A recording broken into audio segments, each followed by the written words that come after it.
This is pre-Botox. This is pre-filler. This is 1890s London, for crying out loud. Okay, people were like very puritanical, very British, very Victorian. My name is Biscuit Dolly and I read Sort of Okay Online for you. And what are we reading? The Picture of Dorian Gray. I read this book. It's about a guy who lives in a mansion and it has a demon in his portrait.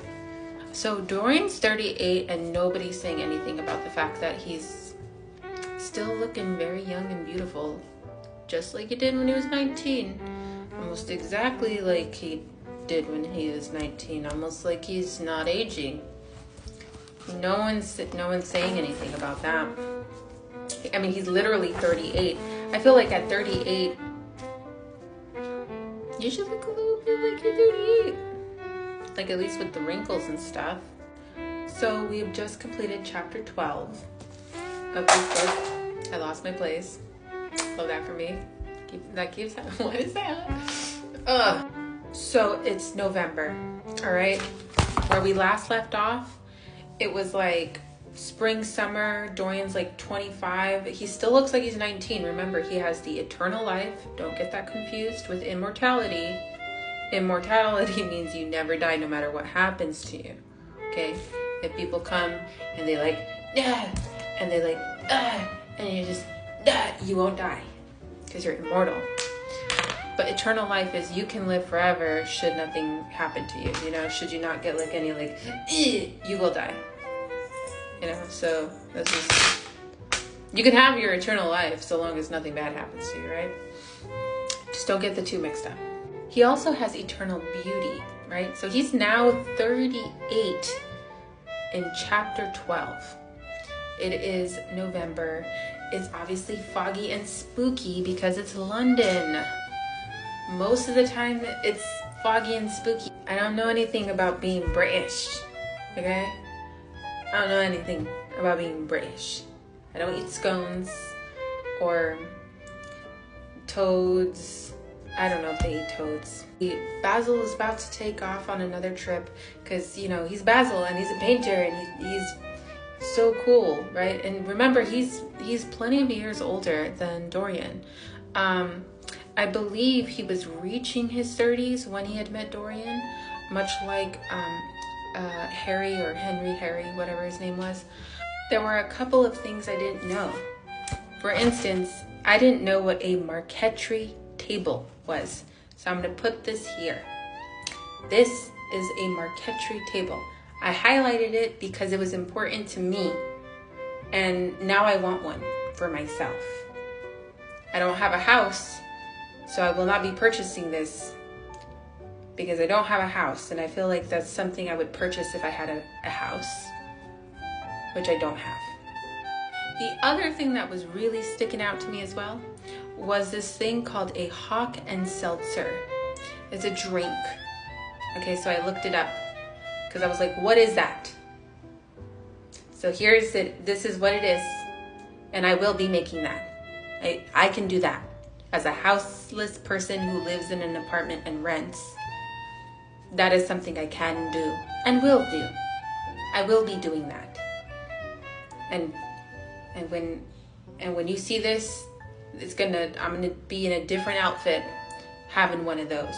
So I'll be right back. I'll see you like in a time jump. We're gonna jump over in time. Just thank you for staying this long. Oh my God, it's me. Wait, like, is it my camera? Like, is it my camera?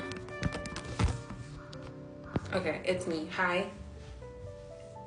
Am I balding? Is that? No, I'm tripping. It is me. And I got the, what is it called? The Hawk and Seltzer or something? A Hawk and Seltzer, yeah.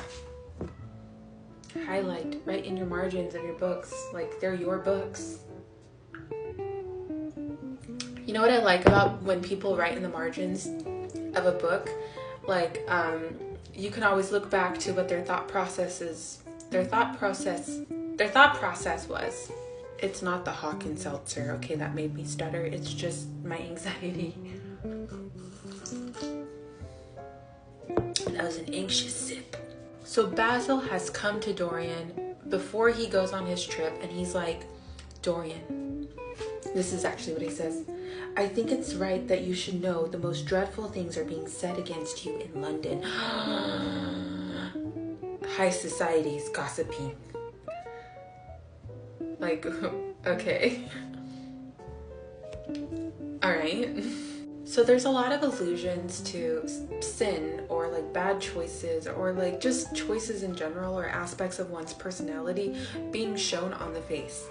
So another thing that Basil says is sin is a thing that writes itself across a man's face. And naturally, you're not going to see any like cruelty or envy or, you know, pride or anything like that across the face of someone like Dorian, because his face isn't taking the brunt of those emotions that are brought up by those qualities in a person.